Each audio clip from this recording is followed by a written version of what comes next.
Hello everybody and welcome to this quick tutorial on using the new Film Impact transitions and effects in Premiere Pro. So recently Premiere acquired or Adobe acquired Film Impact, which is a popular third-party subscription for transitions and effects. Uh, there's a lot of useful ones. They're very modern looking in that they have motion blur, and ways to ease in and ease out of things that generally you only have kind of in After Effects. And they're now free. They're now part of Premiere Pro. And if you look over here in my effects panel on the left, you'll see there's like multiple categories of these. The easiest way to get to them is to this dashboard right here. So I'm just going to close this. So what you'll see is you can go to Window Extensions and say Film Impact Dashboard.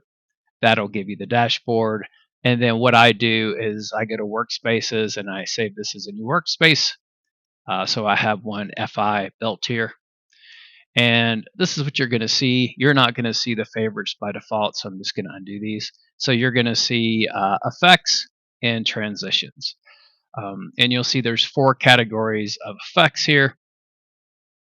And the nice thing about these is they all have previews, right? So Unmalt gets rid of the background behind like a text or graphic. So you can see you can easily get rid of like a white or black background.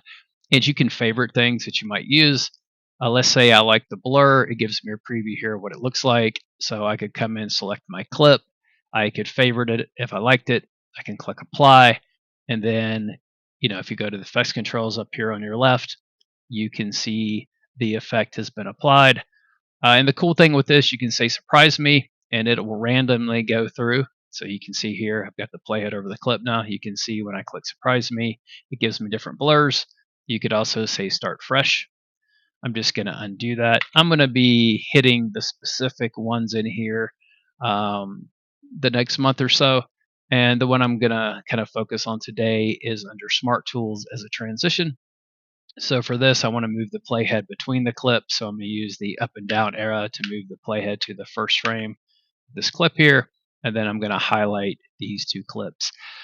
These clips are from mixkit.co, which is where you can get free, royalty-free footage and music and sound effects and templates. So if I go here to Smart Tools, you can see this shows us what this transition will do. So this is really helpful to have this to be able to preview things in here. Again, if you click the favorite and go up here, you'll now see what we have as favorites. I'll go back to Smart Tools. So I'm going to go to the camera and click apply, and you'll see it apply the transition. It's 2 seconds by default. So if I double click on the transition, you can see that. And if I wanted to make this longer, I could do 3 plus for 3 seconds. You just have to make sure you have enough media. In this case, you'll see I've got little bars, so I don't have enough handles. So I'll just leave it at 2 seconds. And let's just play it. And there we go. We have our camera transition. And if you come over here, effects controls, you can see the motion camera effect. You have transition timing effects. Right now we're in the preset default. We can say reset to fade. And so there's different presets here. You can also click the surprise me, and that will go ahead and modify it. You'll see the type is Bezier. You also have a couple different types. You'll see that you can also randomize things and reset things to 0, which is really handy. So these just give you a lot of features that you don't have in the pre-built stuff inside of Premiere. And one of the big pluses is enable motion blur. So Premiere by default hides motion blur under the transform effect. It's not readily available. So a lot of these transitions have motion blur applied to them, and that's it on and off, and it makes a big difference. And you can crank up the motion blur or drop it down to see what it looks like. So that's a quick overview of using the new free Film Impact effects and transitions in Premiere.